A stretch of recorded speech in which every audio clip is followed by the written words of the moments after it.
welcome again. 3 more matches for you on the big match as another league season swings into action. And our main match is Spurs against Middlesbrough. Will things be better for Spurs this season? And just as important, why is Martin Chivers more confident about his future? He's our studio guest today and he'll be telling us why.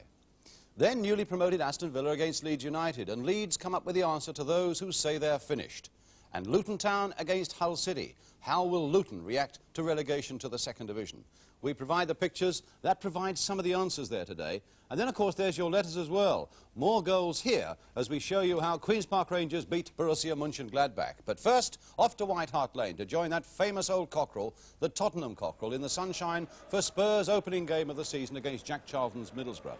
The setting is a perfect one, and our first task today is to acquaint you with the two teams. Spurs include 18-year-old Neil McNabb at number 7, in a side that misses the likes of Conn, Knowles, Duncan and Coates. Middlesbrough, for their part, leave out Alan Foggan, their top scorer last season, who's still not match fit, and also give another chance to an 18-year-old, it's number 10, Alan Willey.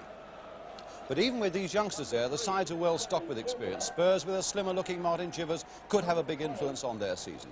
Middlesbrough with the likes of Terry Cooper, former Leeds and England fullback. Well, they breed them young on the terraces of White Hart Lane, and a couple of youngsters here have probably got the most exciting seat in the whole stadium. Mind you, there are some there who have seen it all before in the 25,000 crowd. The referee there today is Roger Kirkpatrick from Leicester. So the new season is underway with Spurs in the white shirts attacking the goal to our left. Middlesbrough in that red strip with the broad white band. And attack really needs to be emphasised here today. With an up in the admission prices, the desirability for so many people to get value for money, and certainly the setting is perfect for it. Excellent conditions, arguably the best pitch in London here at White Hart Lane. The temperature's dropped a little, there's a nice cooling breeze. Really first-class conditions, both for playing and for watching. And there's Jim Platt, the goalkeeper for Middlesbrough.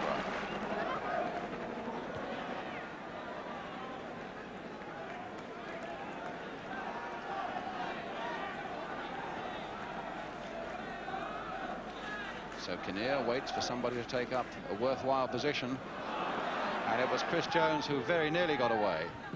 Souness to Murdoch.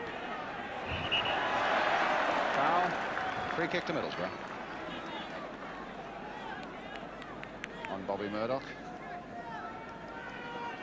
Final Scottish international with many good seasons with Celtic behind him.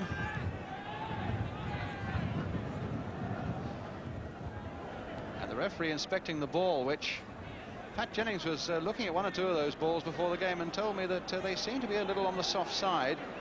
But he seemed to feel that there was a new regulation about the pressure within a ball. That's something we must investigate. And Roger Kirkpatrick deciding that he's got the right one now. The crowd enjoyed that. The season really is back again.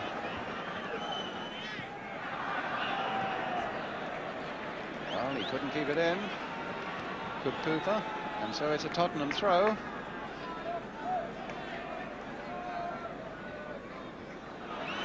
Well, Chris Jones first onto that one. Oh, and he's just wide.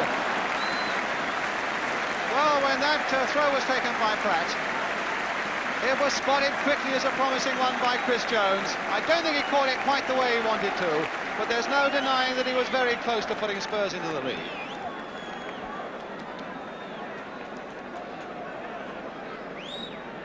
And there's an inquest still going on in that Middlesbrough defence. Sun out strongly now. Still beautiful conditions for football. Jones, oh, that was a rather brutal challenge by Craggs, but he played the advantage, which was good to see, Roger Kirkpatrick. And now Spurs take it up again with Neighbour. Trying to send Cooper the wrong way, and that's not so easy to do. But here's Kinnear, he'll have a go. And Cooper sticking with him. And I think an obstruction there by the former England player, Terry Cooper, on Joe Kinnear, giving Spurs an indirect free kick from almost a corner position, just in from the flag. And Spurs are pushing Middlesbrough back. Again, they brought Keith Osgood up, Again, they'll look for the head of Chivers or Chris Jones. Kinnear with a free kick. Floated this time towards Jones. Osgood was in there too. McNabb. Beautiful bit of trickery there by Neil McNabb. Finding Chivers. Spurs fans enjoying this at the moment. Now with Osgood. Blasted first time. Yes! Scored by Chris Jones. And the man who scored 4 goals in 5 pre-season games, Chris Jones. No, disallowed. Disallowed. There must have been an offside there. And amidst all that Tottenham jubilation, Chris Jones must have been fractionally offside. So it sticks at 0-0. But already we've seen enough to suggest that Spurs are playing with confidence. And the crowd begin to sense it too. After being in their shell for so long last season, a good start would work wonders for them. Remembering, of course, they're playing against a side that showed great form last season, finished 7th in the First Division and beat Spurs 3 times. Well, Spurs have got another corner. Terry Neal with his new coach Keith Burkinshaw on the left of the picture from Newcastle. Jimmy Neighbour rather with the corner, and here's Neighbour again, leaving it this time for Pratt. Perryman going in there. Chivers couldn't quite get in there.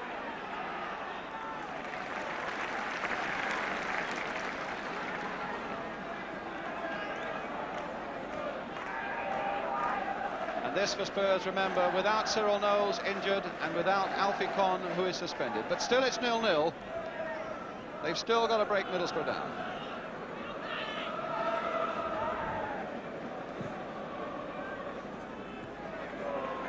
Perryman, Neighbour, back for Kinnear.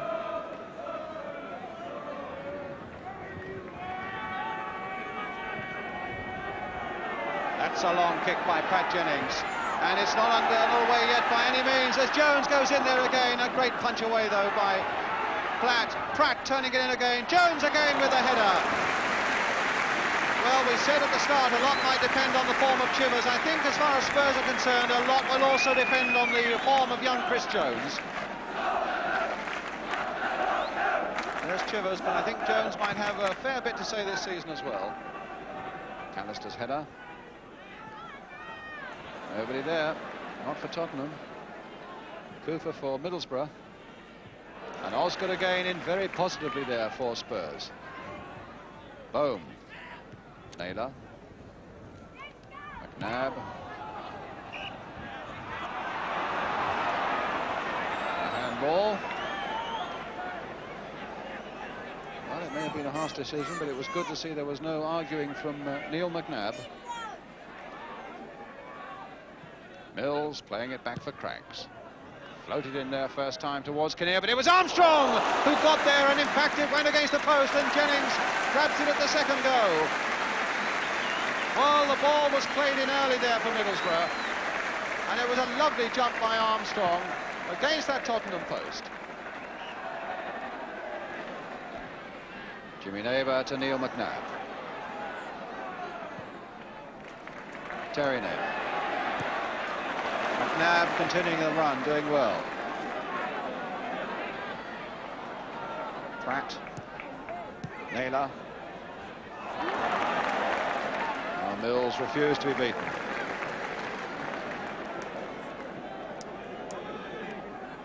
John Pratt will take the throw.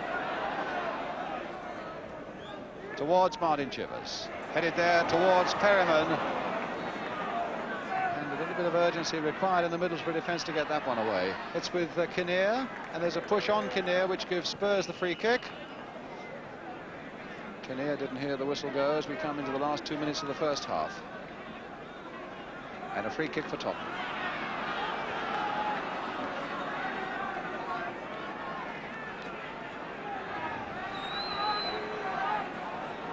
Well, they've got Osgood up again. Floating again towards Osgood and Chivers, and it was Osgood, and it had to be flicked over by Pratt. Both Osgood and Chivers rising for that lovely free kick from Kinnear. And Pratt at the last just tipping it over. But a corner for Tottenham.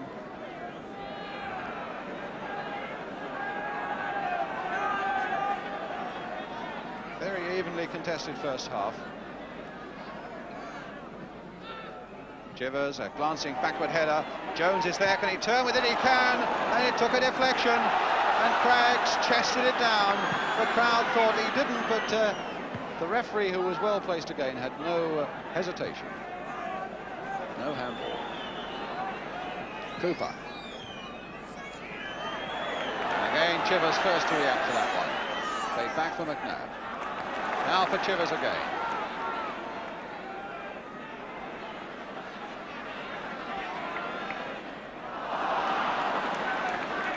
Saunis, and yet another back pass, which has tainted this Middlesbrough play in the first half.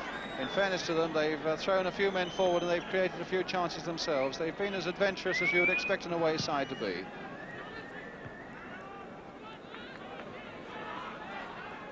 Hicton.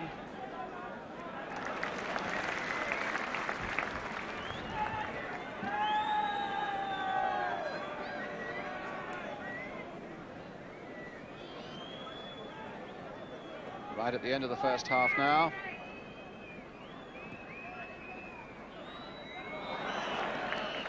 As the whistle goes for half-time, the first half played in good spirit. The only time the ball's been in the back of the net, it was disallowed when Chris Jones, the number 10 for Tottenham, was offside and his header didn't count. Middlesbrough have hit the post once with David Armstrong. A well-contested and evenly contested first half, and a lot more to come on the big match this afternoon. But we leave White Hart Lane just for a couple of minutes or so with a half-time score here. Spurs 0, Middlesbrough 0. We'll be right back.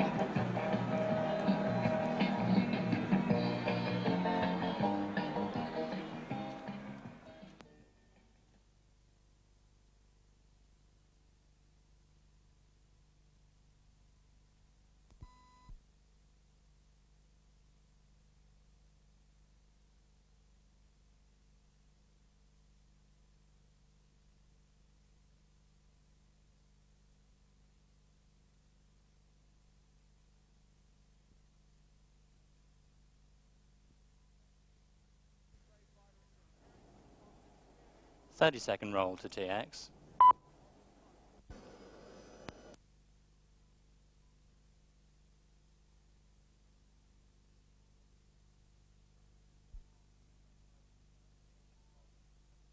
Fifteen-second roll coming at the burst of tone.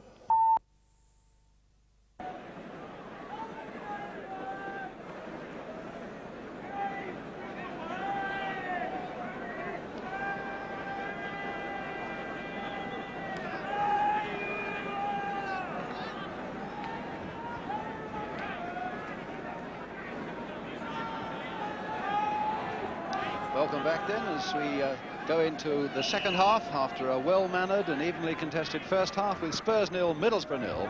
Middlesbrough now, of course, attacking the goal to our left. They're guilty of a number of back passes in that first half, but I think overall they really put a fair bit of attacking work into the first 45 minutes. But now it's Spurs on the attack with Martin Chivers. Neighbour. Carving himself a nice little opening there, but it was a fraction too high for John Pratt. McAllister.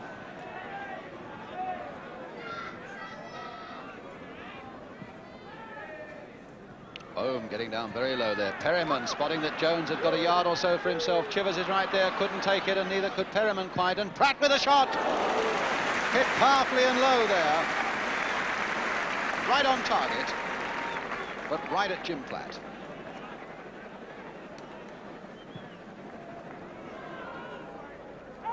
Osgood. Kinnear. Murdoch versus McNabb. Nice ball by Murdoch. Armstrong.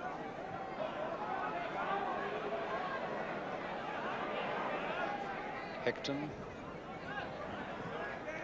Got his shot in that was curling very interestingly there, but I don't think it would have quite gone in.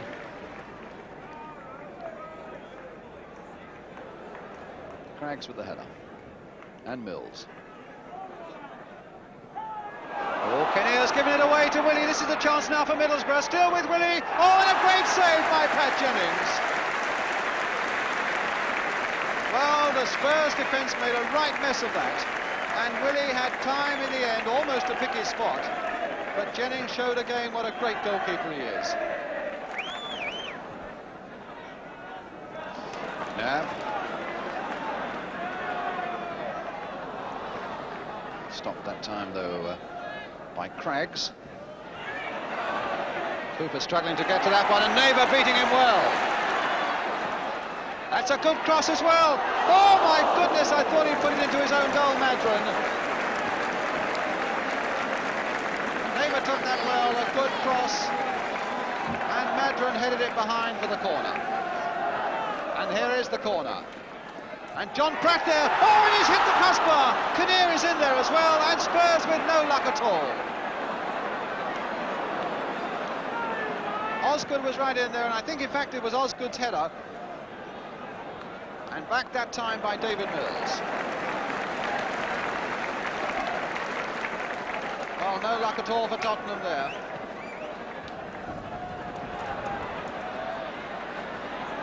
Madron plays it for Cooper. Armstrong, who's been very quiet. Another back pass coming up. Yep.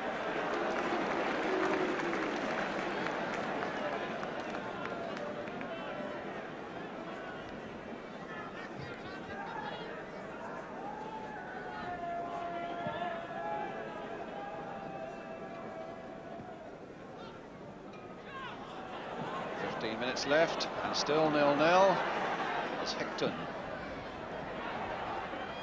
Crosses the ball, and McNabb gets it away. Cooper. Oh, what a good run by Craggs. And a very good spot indeed by Terry Cooper. This could be dangerous for Tottenham, and Jennings is there again. Those two Middlesbrough fullbacks did so well there. Cooper spotting that run by Craggs, and a very good run it was.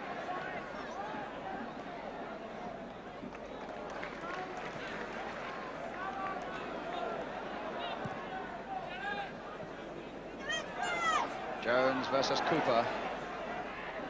Hecton letting it run, giving himself a yard.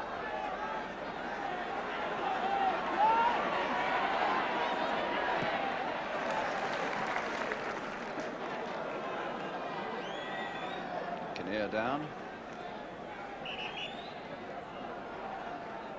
The trainer will be on for the first time.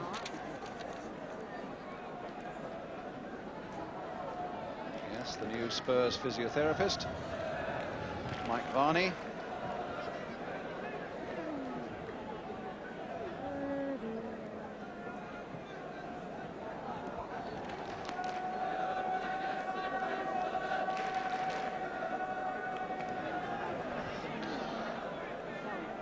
Whether he's writing a message, doing an autograph, I can tell you that he cadged that cigarette off somebody behind. Saw him do that a couple of minutes ago. He's a great cadger of cigarettes, Jack Charlton. Kinnear's all right. To the relief of Terry Neal. Mills planting that one in, and those big hands of Pat Jennings clasping the ball. Now Naylor. Not a bad run to McNabb.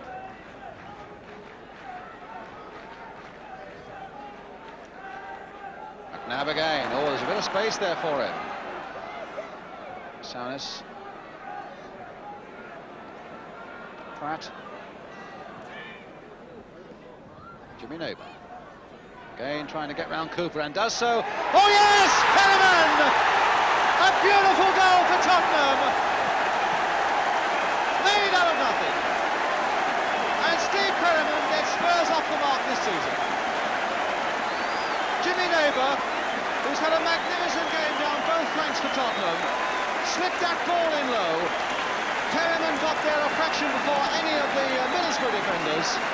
Back of the net, Spurs 1, Middlesbrough 0.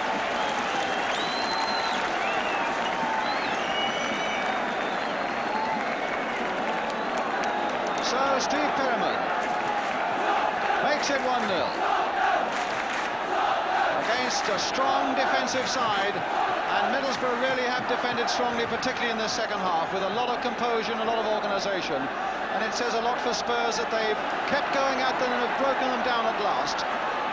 But here's Mills with a deep cross, and Jennings once again behind it. 3 times last season these two sides met. Middlesbrough humiliated Spurs 4-0 in the League Cup and beat them twice in the league. And Spurs at the moment, with those banners flying behind that Middlesbrough goal, are having a little bit of their own back.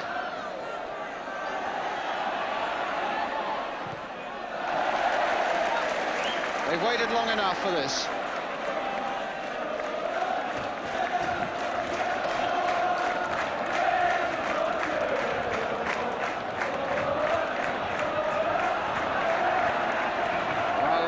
So that's what Terry Neal wants, no slackening at all. Very satisfying too for Keith Burkinshaw, the coach in the middle there.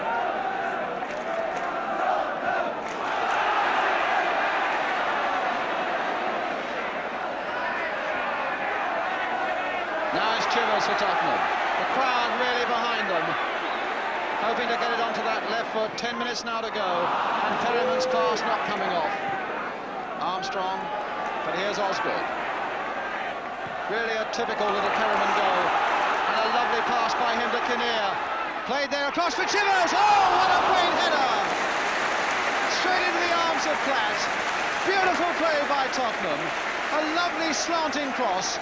And a really full-length header by CHIVERS straight at Platt.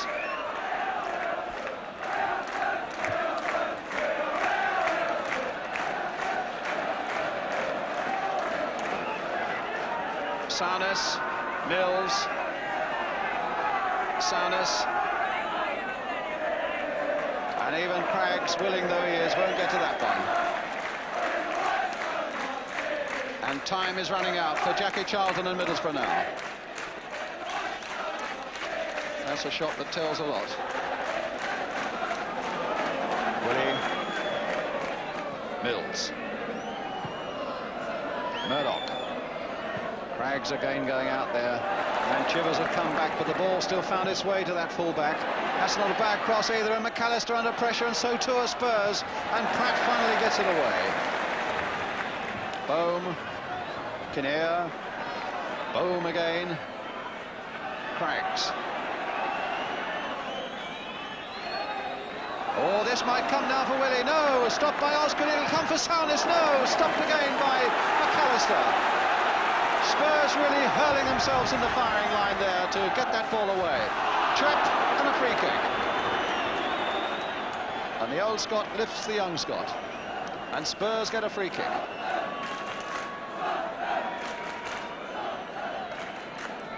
Well, if he keeps his head, he could have a tremendous future here and bring a lot of pleasure to a lot of people, I would think, young Neil McNabb.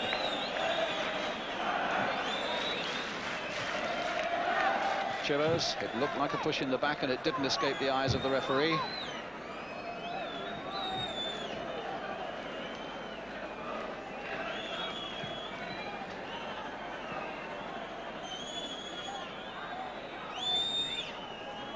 Hickton. Armstrong back for Craggs.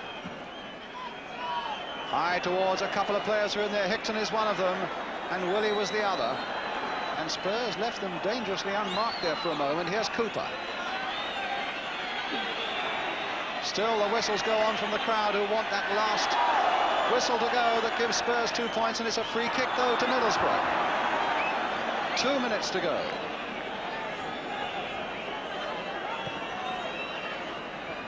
Well, will Middlesbrough now snatch this late equaliser? David Armstrong with the free kick. And Kinnear no more than about 4 yards off the ball. He'll have to go back a bit. Free kick now taken. Bohm had come up on the far side, and a corner now for Middlesbrough, put behind there by CHIVERS.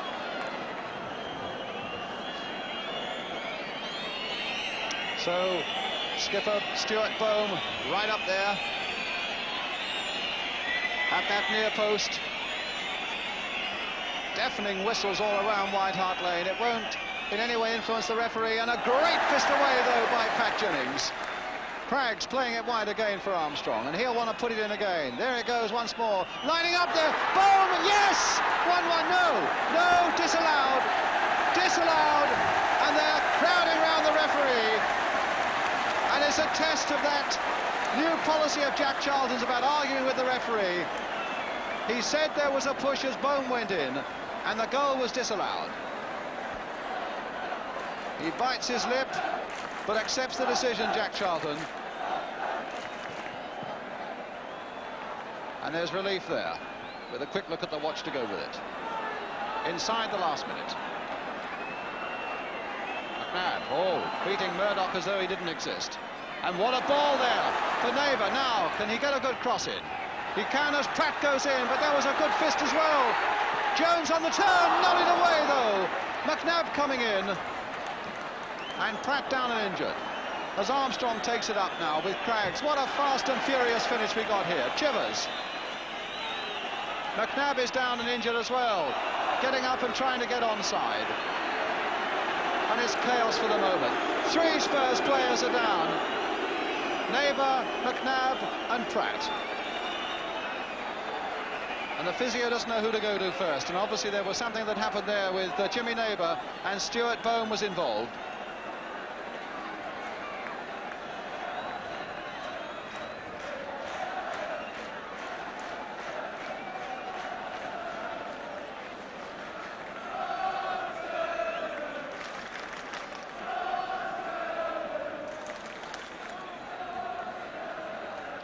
Well, they're all fitting on their feet again.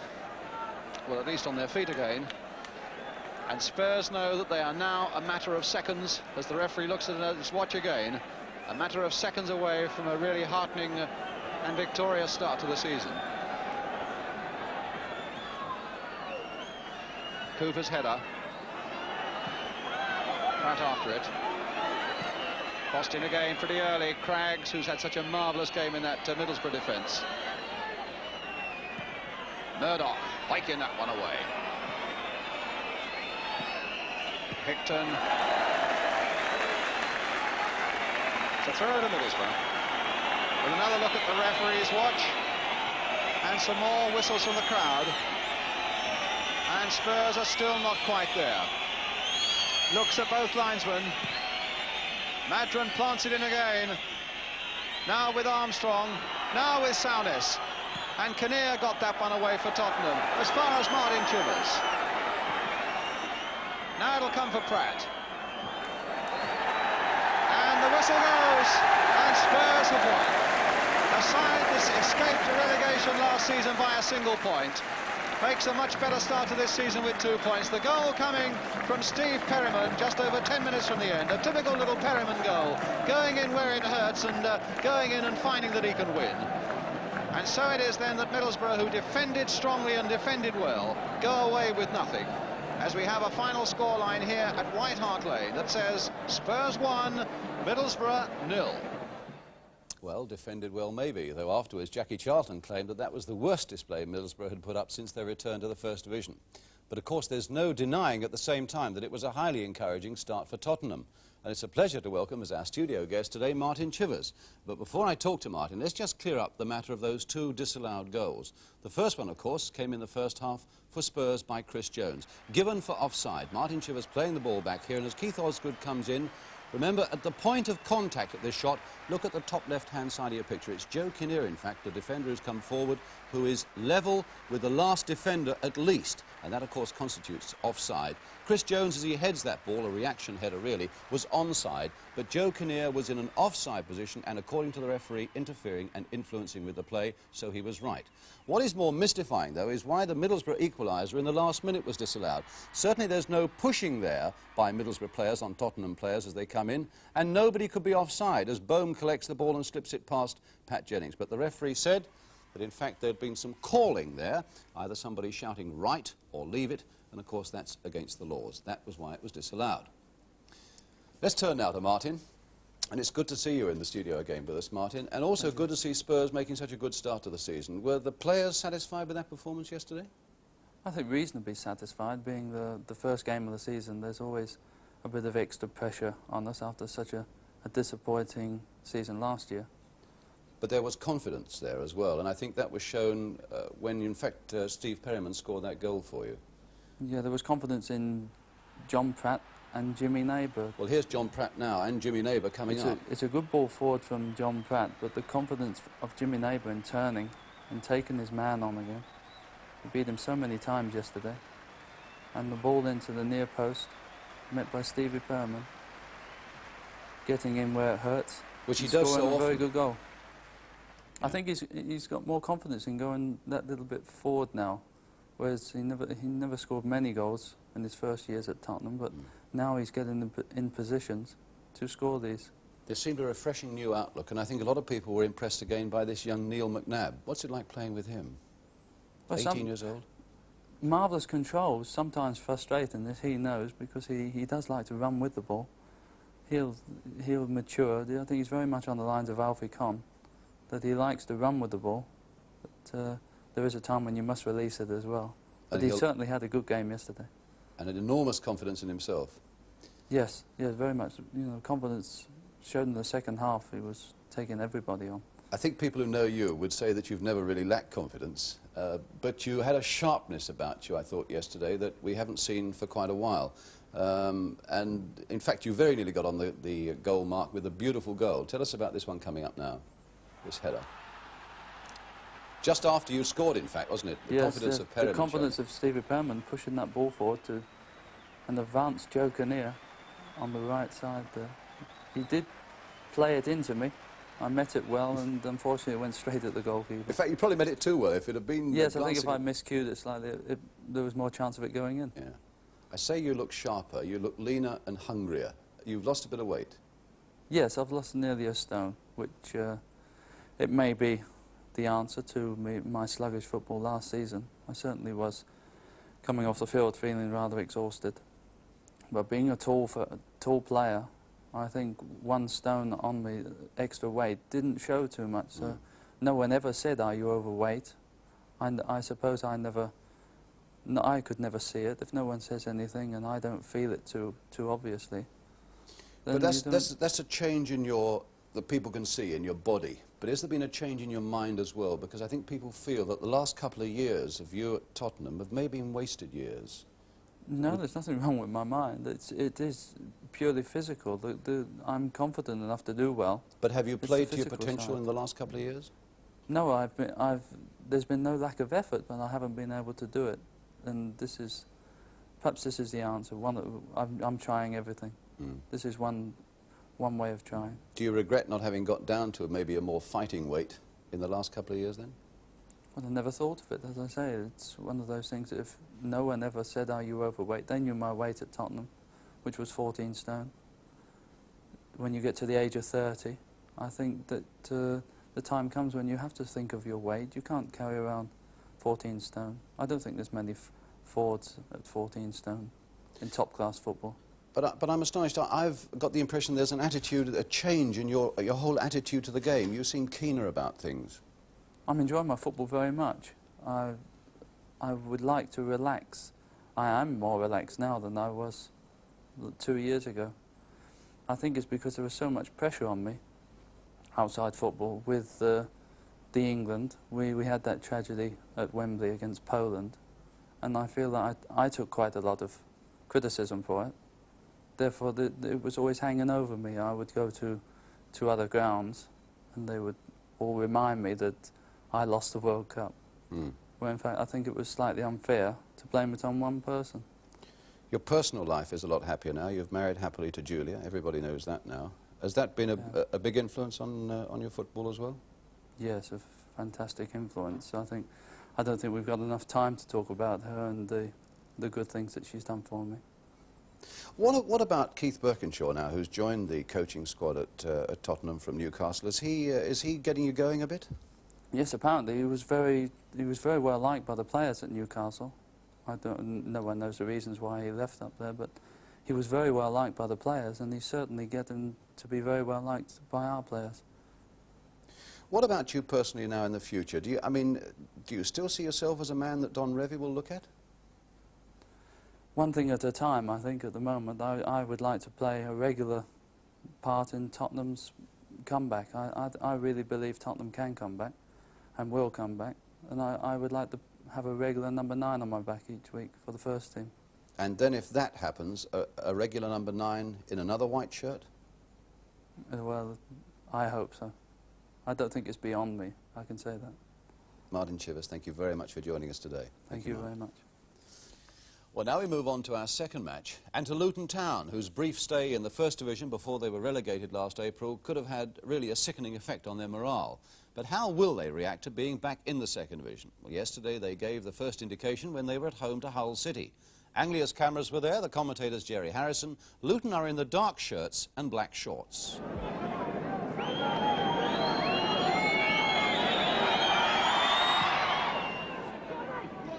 Steve Litt getting in there, and now it's Anderson and Ron Future. A little bit of a misunderstanding between these two. Ryan misses it, coming back fast on Greenwood, and it's Hull City's throw.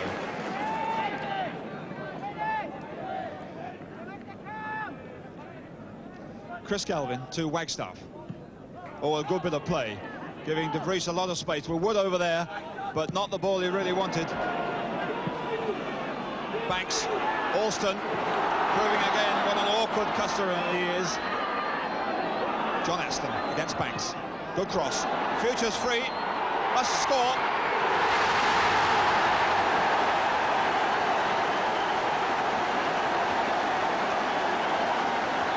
Beautifully worked by Luton Town for their first goal in the Second Division, the first of the new season, and it all stemmed from a good bit of work by Adrian Alston in the middle of the field, causing trouble for Banks. Gets it to John Aston. John Aston indicating why John Kay, the Hull City manager, thinks he's the danger man. A marvellous cross, leaving Future free to whack one in off the post. 1-0. Ron Future. Adrian Alston is there. He had more time than that. Faulkner, an awkward bounce. Roberts getting away from John Aston. Grimes, good bit of play. A scything tackle coming in. And Wagstaff's free in the middle there, but when you're 30 and it's hot, you've got to be more accurate with the passes. Nice one from Adrian Alston. West to Aston.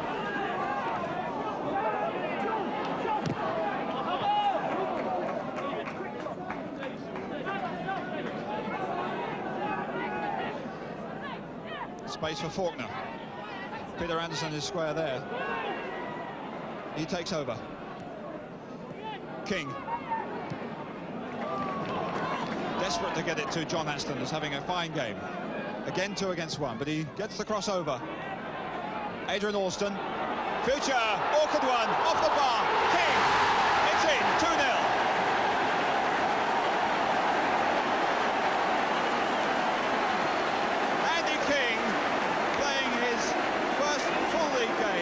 Scores his first league goal. His birthday this week, and it looks as if it was his birthday today as that one came off the bar. And again, John Aston very closely involved in this. The cross from his right foot, knocked back by Adrian Alston. Future just has a quick go off the bar, and a present for King. 2-0 for Luton Town. West. Malcolm Lord putting him under pressure. Ryan over there. Touch of the First Division there. Anderson getting away with it, but the referee's blown for the free kick.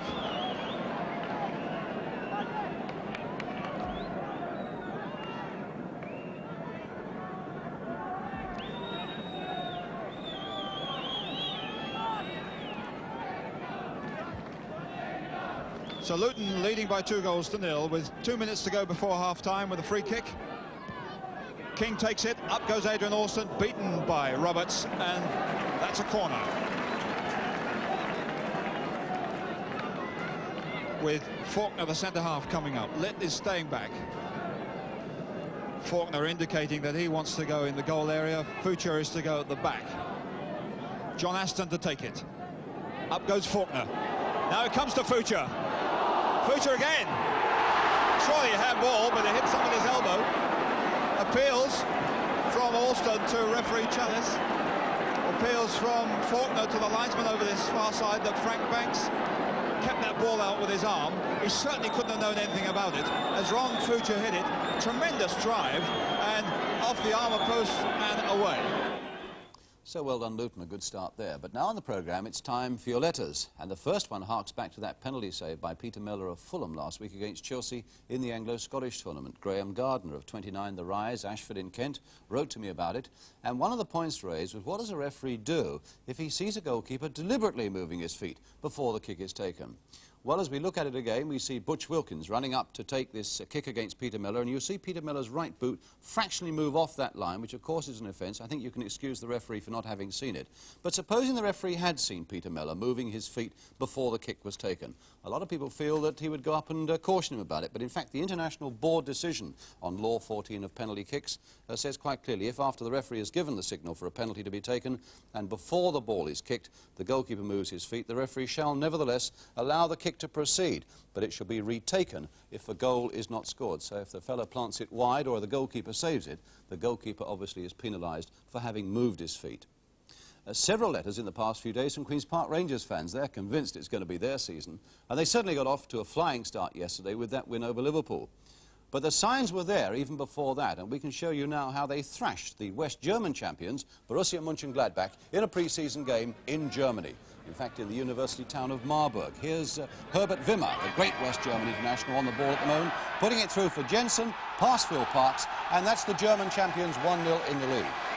I know Dave Sexton, the Rangers managers, always had a tremendous regard for Mönchengladbach and the way they play, so he must have been really delighted with this Rangers performance. And here's the Rangers equaliser coming up now, and it's Stan Bowles who's sneaking into the 6-yard area to make it 1-1 there.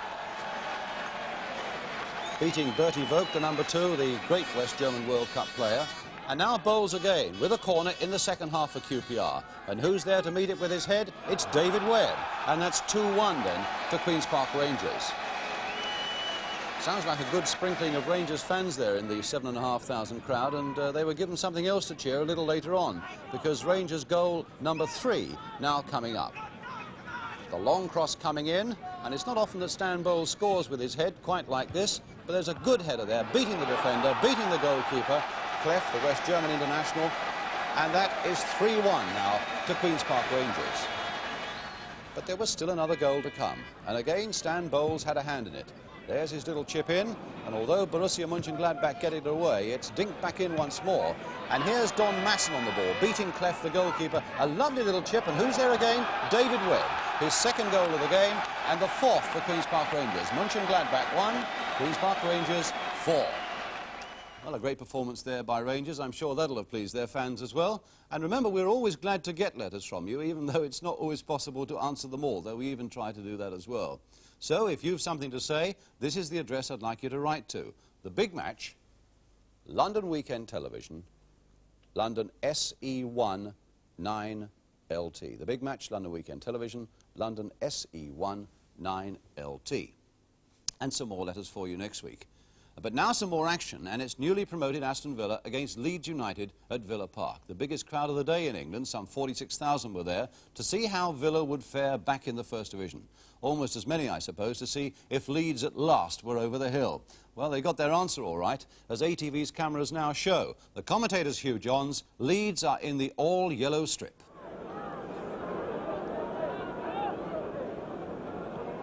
Oh, that very nearly got Gooms in a lot of trouble. Quick dash, electrifying burst from Mackenzie. And again, the big boot. Mackenzie, McQueen rather, now it's Grayton. Good cross, and the shot on for Phillips. It's a goal. Lake Phillips. 1-0 Villa. Aston Villa have scored their First Division goal in something over 8 years. Lake Phillips has got it. 1-0. 7-8 minutes into the first half. So that ball coming across from Grayton, not firmly cleared. Lake Phillips whacks it. Harvey gets his fingers to it. Couldn't hold it. Tremendous throw as Brian Little looks for Grayton. Grayton looking for the left foot shot. Gitman now. Phillips can go again for Hamilton. Beautiful ball. Little chip needed. What a beautiful ball that was too. Perfectly weighted for Hamilton.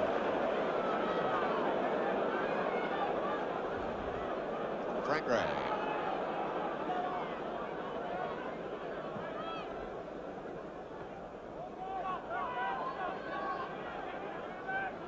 Yorath for Lorimer.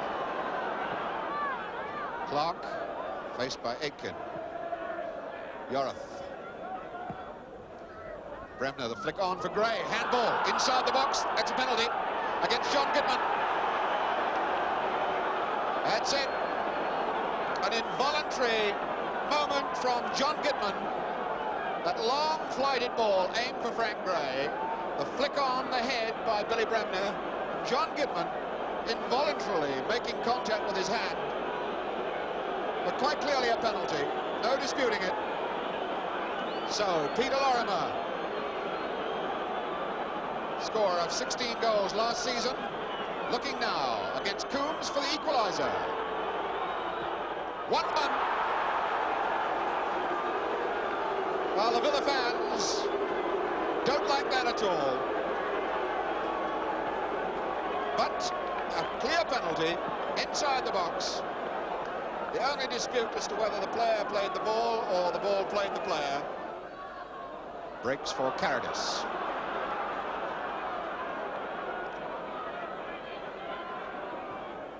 The long one, and Harvey had to be right. Foul given, but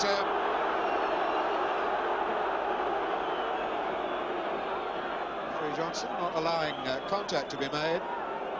One presumes that it was because it wasn't a fair shoulder-to-shoulder tackle, and in fact I think he's getting booked for it. He is. Well, that seems very stern punishment.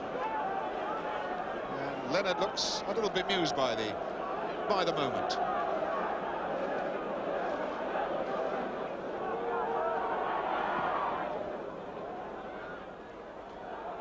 Gitman as far as Mackenzie, which he didn't intend. Now it's Clark. Yorath. Lorimer coming to him. Can go again for Reaney. Looks instead for Clark, who'd made a little bit of space in there. Mackenzie, Clark. Reaney is outside on the right.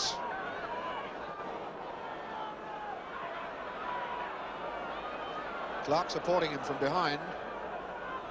The head from Mackenzie. Got a little spin on it.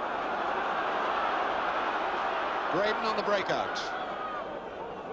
And Reaney, the man who crossed it, was there to cover. But it's on. From Little to Hamilton to try the shot. Oh, that took a wicked dip. A zooming, belting, volleyed shot with a lot of dip on it. Unfortunately for Hamilton, it started to dip after it had cleared the crossbar.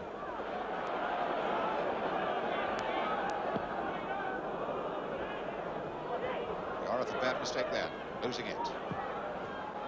Little against Madeley. Madeley hasn't done too much wrong down there this afternoon. Graydon, and a goal! Leonard surely! Oh, that was unlucky. Now, what has the referee given? A goal kick. Well, that was unlucky for Villa. Leeds certainly were caught out by that cross ball. And Harvey and Leonard almost running into each other. Just had to come off Leonard. Harvey a little fortunate. Carradis. Leonard. Graydon. Good one, Little.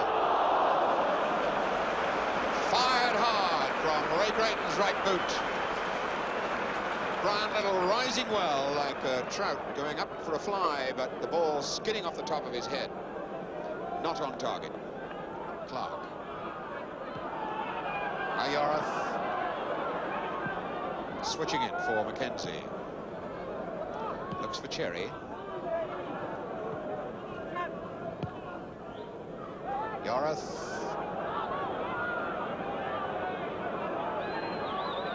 now. Bray comes for Yorath. Aitken got a touch. And that was a terrible mistake again. It's Lorimer who stuck it in.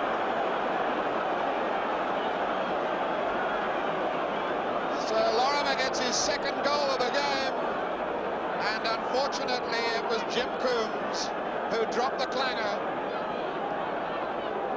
Luckless Jim Coombs, who had earlier dropped one shot.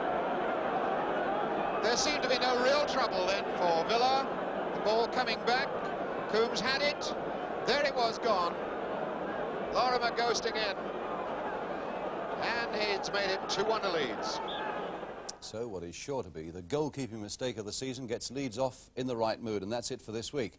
Just one thing, though, before we go. This season we're starting the Big Match autograph book, when we shall get the signatures of all our studio guests, plus many others as well, to be used as a prize for one of our competitions later in the season. That's the book that you can see there. So Martin Chivers is the first name to go into the book. Martin, would you please for us?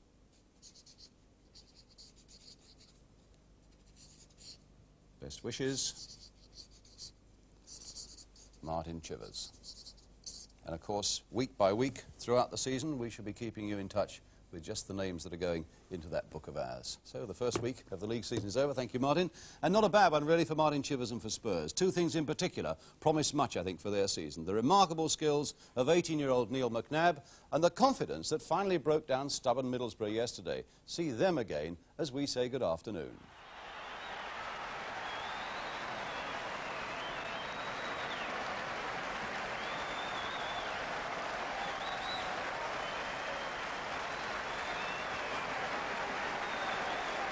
Now again, oh, there's a bit of space there for him. Saunis. Pratt. Jimmy Neighbour. Again trying to get round Cooper and does so. Oh yes!